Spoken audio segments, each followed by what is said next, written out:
السلام علیکم جناب۔ پاکستان میں اسلام دن دگنی رات چوگنی ترقی کر رہا ہے، اور کس وجہ سے کر رہا ہے؟ یہ ہمارے علماء اکرام کی محنت ہے، اور نئے نئے فتاوی جات ہیں، اور ہمارے علماء اکرام ایسے فتاوی جات ڈھونڈ کر لاتے ہیں جو کسی کے ذہن میں بھی نہیں آ سکتا ہے، کوئی سوچ بھی نہیں سکتا ہے۔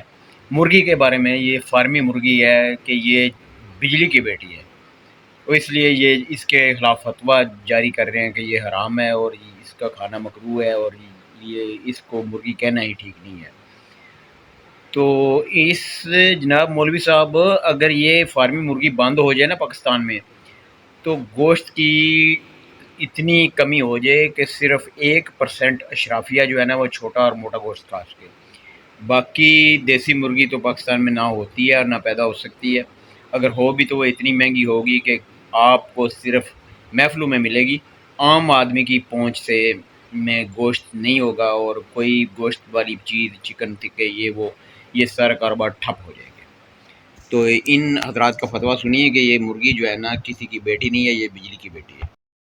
مرغی مرغی ہونی چاہیے، کسی مرغے کی بیٹی ہو، بجلی کی پیداوار، یہ بریلر نہ ہو، یہ 2 نمبر مرغی۔ یاد رکھیں، اس کو تو مرغی کہتے ہی نہیں ہیں، انگلش میں اس کو کیا کہتے ہیں؟ بریلر کو چکن۔ آپ سارے انگریزی پڑھے ہوئے ہو، مجھے ایک انگلش ڈکشنری سے دکھاؤ مرغی کو چکن کہتے ہیں انگلش میں؟ کیا کہتے ہیں؟ ہین۔ چکن کہاں سے آیا؟